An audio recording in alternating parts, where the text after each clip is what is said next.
आइए तो आज हम लोग मैप इंस्टीट्यूट में आए हुए हैं, जो इंग्लिश का कोचिंग क्लासेस है, जिसमें इंग्लिश की पढ़ाई होती है।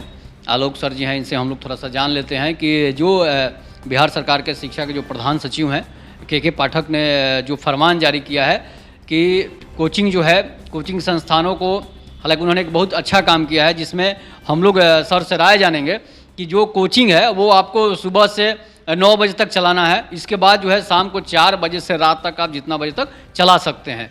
इसमें जो है क्या समस्या होगी, कोचिंग संस्थान वालों को क्या समस्या होगी, छात्रों को क्या समस्या होगी, इसी के विषय में हम लोग थोड़ा सा चर्चा करेंगे कि के पाठक के फरमान के बाद जो है कोचिंग संचालकों की स्थिति क्या होगी और इससे क्या समस्या उत्पन्न होगी। सबसे तो पहले मैं मीडिया भाई को और आपको तहे दिल से शुक्रिया अदा और अभिनंदन करता हूं कि आप यहां पे आए और अपना बेशकीमती समय दिए और इस विषय के बारे में आपने उजागर किया।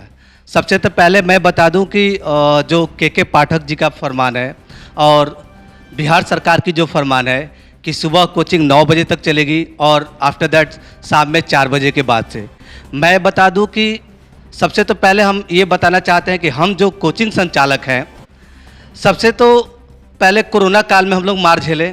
2 से 3 साल पहले कोरोना काल में जो हमारी हालत थी, हमने बैठ के रूम रेंट पे किया, उसमें कोई हमें रिबेट नहीं मिला। उसके बाद जैसे ही थोड़ी हमारी हालत सुदृढ़ हुई, हम धीरे धीरे अपनी जगह पे आए, तब तक से ये एक नई फरमान आ गई।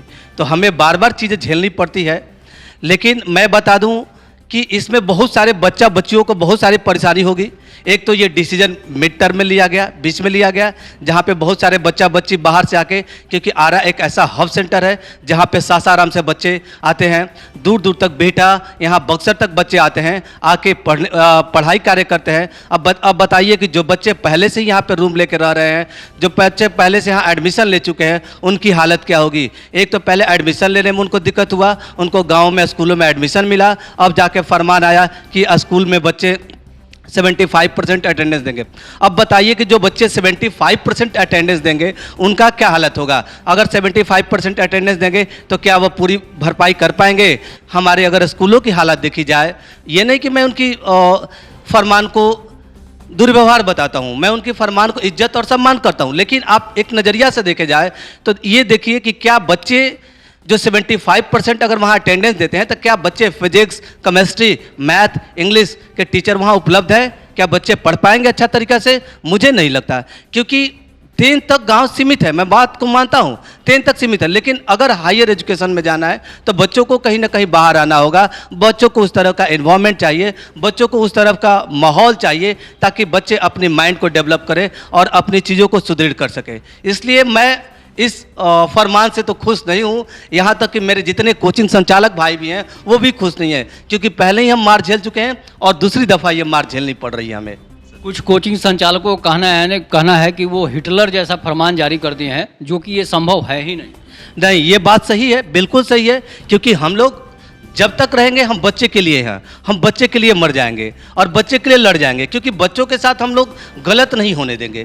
क्योंकि बच्चे हमारे भविष्य हैं, बच्चे हमारे देश के भविष्य हैं, बच्चे हमारे बिहार सरकार के भविष्य हैं, इसलिए हम बच्चों के लिए मरेंगे। उनकी ऐसे हिटलर जैसी शासन चला देने से, ऐसे हिटलर जैसे फरमान चला देने से हम कतई नहीं मानेंगे। हम रोड पे भी आ सकते हैं, क्योंकि बच्चों के लिए ही हम सारा कुछ करते हैं। मान लीजिए बच्चे अगर नहीं पढ़ेंगे तो उनका क्या होगा, उनका तो भविष्य चौपट हो जाएगा। वो तो बेचारे साल भर का पैसा दे चुके हैं अपने कोचिंग में, उनका तो पैसा चला गया। आप उस परिवार के बारे में सोचिए, जो परिवार गरीब है, मजदूर है, जो परिवार गरीबी करके मजदूरी करके पैसा लाके अपने बच्चों को दिया, कोचिंग इंस्टीट्यूशन में जमा कर दिया। मान लीजिए कि 3,000-4,000 रुपया जो बच्चा जमा कर दिया, एक कोचिंग में 4 कोचिंग करता है बच्चा, 15 से 20,000 रुपया खर्चा किया, आखिर वो कहाँ से पैसा लौटा, और टीचर भी कहाँ से पैसा लौटा पाएंगे? ये संभव नहीं है। और उनकी ऐसी हिटलर जैसे फरमान, ये कतई संभव नहीं है, ये नहीं चल पाएगी, क्योंकि पूरी बिहार की व्यवस्था, जो शिक्षा व्यवस्था है, पूरी बिहार की शिक्षा व्यवस्था कोचिंग पर टिकी हुई है। आप नज़र उठा के देख सकते हैं कि 1 दशक से जो हमारी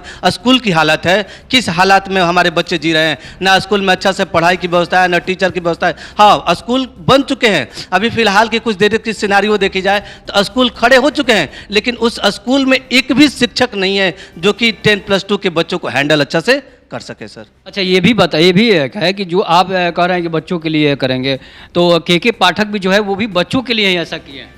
जी जी जी, मैं तो बोल ही रहा हूँ कि उनके फरमान को हम स्वागत करते हैं, लेकिन मैं सर से और अपनी सरकार से यही आग्रह करूँगा कि पहले आप सुनिश्चित कर लीजिए कि हमारे यहाँ पे सरकारी स्कूलों में साइंस पढ़ाने वाले टीचर हैं कि नहीं है। हर जगह पे उतनी बच्चे, आपने मान लीजिए कि हर स्कूल में 200, 300, 400 आपने एडमिशन ले लिया, लेकिन क्या 200, 400 के बदले आपने टीचर रखा? ना फिजिक्स का टीचर है, ना केमिस्ट्री का टीचर है, ना बायो का टीचर है, ना इंग्लिश का टीचर है, यहाँ तक कि ना लैब की व्यवस्था है, कुछ नहीं व्यवस्था है। खाली कागजी कार्रवाई पे आपने एडमिशन दिला दिया। जितने सारे बच्चे हैं सब स्कूल में, सरकारी 10+2 स्कूल में, हमारे यहाँ ही बहुत सारे जो बच्चे हैं जो गाँव में एडमिशन लेके अभी यहाँ पढ़ाई कर रहे हैं। तो इसलिए ये संभव नहीं है सर, नहीं हो पाएगा। कुछ ऐसा भी है कि गांव के जो शिक्षक हैं वो भी टैलेंटेड नहीं हैं, इसलिए ये भी समस्या है।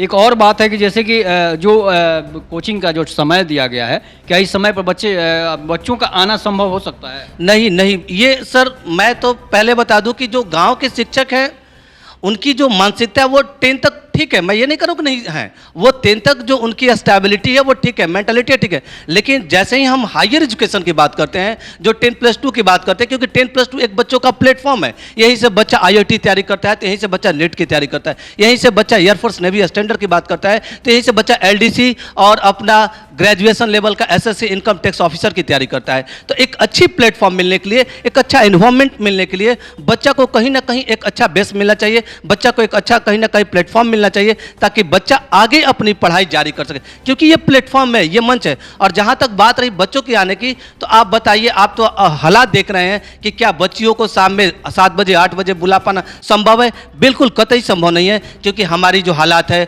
आप आरा शहर की बात करें, आप पटना शहर की बात करें, तो हम बच्चियों को कोई भी पेरेंट्स और गार्जियन 9 बजे रात तक नहीं छोड़ सकते हैं। और अगर मान लीजिए कि 4 बजे 5 बजे सुबह की बात की जाए, तो यहाँ पे बच्चे गांव देहात से आते हैं, जिनका गांव बिल्कुल शहर से हट के है, जो 30 किलोमीटर की दूरी पे है, या अगर रोड भी है तो उनसे 5 किलोमीटर की डिस्टेंस पे है। तो अगर बच्चों को आकर मान लीजिए बस पकड़ना होता है, प्राइवेट बसेज पड़ते हैं, तो किस हालात में आएंगे? सब बच्चे के पास तो अपनी गाड़ी है नहीं, तो किस हालात में आएंगे? नहीं आ पाएंगे सर, संभव ही नहीं है। अगर बाय द वे बच्चा आ जाए तो बच्चियां तो बिल्कुल नहीं आएगी। एक तरफ हम बेटी बचाओ की बात करते हैं, बेटी पढ़ाओ की बात करते हैं, यहाँ बेटी को धरसाई करने के चक्कर में पड़ गए। एक तो बच्चियां खुश हुई कि गाँव से शहर आना स्टार्ट कर दी, शहर में पढ़ना स्टार्ट कर दी, लेकिन अब हम धीरे धीरे उन चीज़ों को मार रहे हैं। ऐसा नहीं करें, मैं सरकार से अनुरोध करता हूँ। एक और समस्या है कि जैसे कोचिंग से लौटते वक्त अगर लड़कियों के साथ कोई अनहोनी होती है, तो के पाठक तो इसके जिम्मेवार होंगे नहीं? ये तो मैं क्या कहूँ, अब तो मैं एक आपने शहरों की स्थिति आपने देखा भी है, एक लड़की के साथ मतलब ये घटना भी हो चुकी है जिसको गोली मार दिया गया है, लेकिन ऐसा जो है सभी शहरों की ये हाल है, तो ये संभव हो सकता है या नहीं? एक शिक्षक होने के नाते मैं तो अपने बच्चों से एक पेरेंट्स रूप से, एक इंटरनली, एक इमोशनली रूप से जुड़ जाता हूं कि भाई हमारे बच्चे हैं, तो मैं उस बच्चे की दर्द को समझ सकता हूं। जो बच्चे 8 बजे 9 बजे अगर क्लास करके रात में घर से वापस जाते हैं, तो उनके ऊपर क्या बीतता है। अगर हमारे ही कोई बच्चे जाते हैं, तो पहले तो उनको पेरेंट्स से, जब तक बच्चे घर नहीं पहुंच जाते हैं, तब तक हम लोग अस्वस्थ रहते हैं कि बच्चा गया नहीं गया, किस अवस्था में होगा, क्या हालात में होगा। अब आप बताइए कि जो पेरेंट्स पूरी दिन काम कर रहे हैं, रात में अगर बच्चे उनके 8 बजे 9 बजे तक नहीं पहुंचते हैं, तो उन पेरेंट्स के ऊपर क्या हालत गुजरेगा। बड़ी भयावह हालत है, बड़ी यहाँ की हालत दयनीय है। अभी फिलहाल की घटना है जो आपने बताया कि एक बच्ची को मार दिया गया, तो अब कोई भी पेरेंट्स यहाँ पे नॉर्मली प्रशासनिक रूप से अस्वस्थ नहीं है। तो मैं कतई इस चीज़ से सहमत नहीं हूँ कि बच्चे 9 बजे 10 बजे रात में जाए, क्योंकि हम लोग तो मेट्रो सिटी में रहते नहीं हैं, हमारी जो हालात है हम वैसे ही हालात में रहते हैं। इसलिए मैं कतई इस चीज़ से सहमत नहीं हूँ कि बच्चे 9 बजे 10 बजे रात में जाए, और ये संभव नहीं है सर, नहीं हो पाएगा सर। लड़कियों के प्रति जो है बिहार के लोगों की मानसिकता बदली नहीं है, वो उस कैटेगरी के समझते हैं जो कि जहाँ पर लड़कियों का दिमाग नहीं जा पाता है।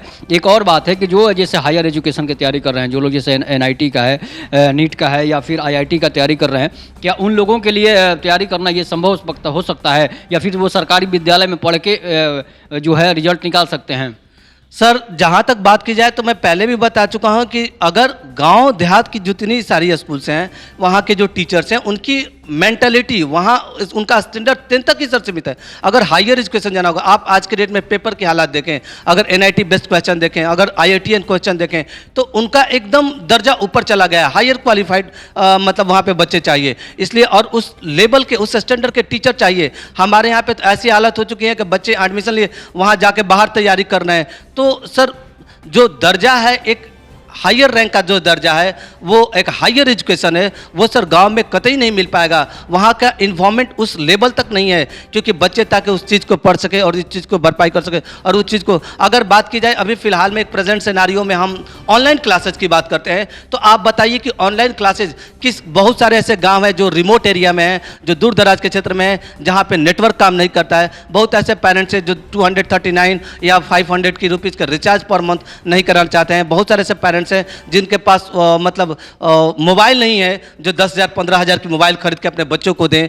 तो मैं गुजारिश करूंगा अपने सरकार से, मैं गुजारिश करूंगा पाठक जी से कि बच्चों के लिए अहमियत दिया जाए, ताकि बच्चियां, अब तो हमारे धीरे धीरे पेरेंट्स अवेयर हो रहे हैं, जागरूक हो रहे हैं, बाहर निकाल रहे हैं, अपने बच्चियों को भेज रहे हैं, गांव देहातों से बच्चे आ रहे हैं, उनके चेहरे खिलखिला रहे हैं, तो उस खिलखिलाए चेहरों को कृपया करके रोका नहीं दिया जाए। मैं यही गुजारिश करूंगा अपने सर का कहना है कि जो बच्चियां स्कूल आ रही है, जो बच्चियां देहात से गांव से शहर में आ रही है, उनके चेहरे पे जो खिलखिलाहट आई है, मुस्कुराहट आई है, उसको आप मुरझाने का काम नहीं करें। एक और बात आपसे जानना चाहेंगे कि जो बच्चे जो हैं, जो सरकारी स्कूल के टीचर हैं, जो इतने टैलेंटेड नहीं है कि वो बच्चों को पढ़ा सके और इसके बाद जो है बिना कोचिंग के पढ़ा सके, ऐसा तो संभव हमें नहीं लगता है कि ऐसा है। जी सर, जहाँ तक मेरा भी मानना यही है कि अगर सरकारी स्कूल की बात की जाए, चाहे गांव के कोई भी इंस्टीट्यूशन की बात की जाए, या फिर अभी जो प्रेजेंट सिनारियो की बात की जाए, जो अपडेट क्वेश्चन की बात की जाए, तो जहां तक अपडेट क्वेश्चन की बात है, जो भी मतलब हायर एजुकेशन की बात है,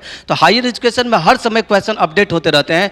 तो उस संभव नहीं है, गाँव के देहात के टीचरों से संभव नहीं है, क्योंकि जो हम लोग हैं, हम हर संभव, हर टाइम, हर एग्जाम से अटैच रहते हैं कि अभी मान लीजिए कि एयरफोर्स नेवी का स्टैंडर्ड क्या है, अभी किस लेवल के क्वेश्चन आ रहे हैं, एलडीसी का क्वेश्चन क्या है, किस स्टैंडर्ड के क्वेश्चन आ रहे हैं, आगे चल के इनकम टैक्स ऑफिसर वहाँ से हम लोग क्वेश्चन उठा के लाते हैं, वहाँ से पैसेज उठा के लाते हैं, ताकि अपने बच्चे को अपडेट करा सकें, अपने बच्चों को उस क्वेश्चन से, उस सिनोनिम से, उस एंटोनिम से, उस क्वेश्चनों से अवगत करा सकें, ताकि हमारे बच्चों का माइंड उस प्रकार का डेवलप हो सके। तो सर ये चीज़ गाँव में संभव नहीं है, जहाँ तक मेरा मानना है सर। और गांव के टीचर में एक और कमी है कि ज़्यादातर वो राजनीति की बातें पढ़ा देते हैं, जातीयता की बातें पढ़ाते हैं, ऐसा भी होता है।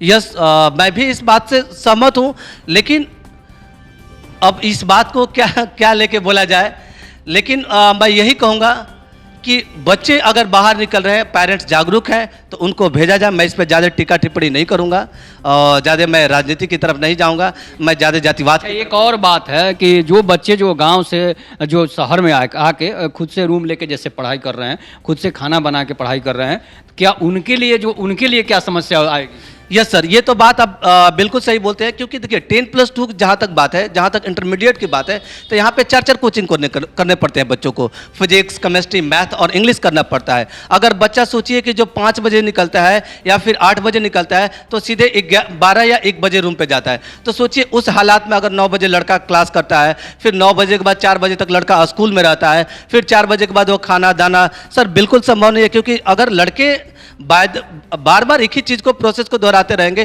तो उनकी उतनी स्टेमिना, उतनी उनकी माइंड और उतनी जो फिजिकल हैरेसमेंट, वो बहुत फिजिकल, क्योंकि 3-3 4-4 क्लासेज करने के दौरान, एक क्लासेज तो एक जगह होते नहीं है, अलग अलग जगहों पे, अलग अलग पार्ट जगहों पे जाकर उनको क्लासेज करना पड़ता है। तो एक तो फिजिकल हैरेसमेंट हो जाता है, प्लस में मेंटली हैरेसमेंट तो होता ही होता है। तो इसलिए सर एक इम्यूनिटी को बरकरार रखने के लिए और फिजिकली रूप से स्ट्रेंथ रहने के लिए ये संभव नहीं है कि बच्चे पूरी की पूरी दिन स्कूल में रहे। मैं इस बात से सहमत हूँ कि अगर बच्चे को, देखिए अगर कोचिंग नहीं जाना होता, पूरी की पूरी तरीके से वो स्कूल में ही रहते, तो ठीक है, पढ़ लेते। अगर हायर एजुकेशन वहाँ मिल जाता, अगर सब चीज़ रहता, तो स्कूल ही दे देता। लेकिन स्कूल में उतना संभव है नहीं है कि स्कूल उतनी चीज़ों को दे पाए। इसलिए मैं कहूँगा कि बिना कोचिंग के ये संभव नहीं है। बच्चों को ज़्यादा परेशान नहीं किया जाए और कोचिंग संचालकों पे भी दया दिखाई जाए, उनको परेशान, क्योंकि ऑलरेडी हम बहुत पहले से मार झेलते आ रहे हैं। सर का कहना है विदाउट कोचिंग नो एजुकेशन।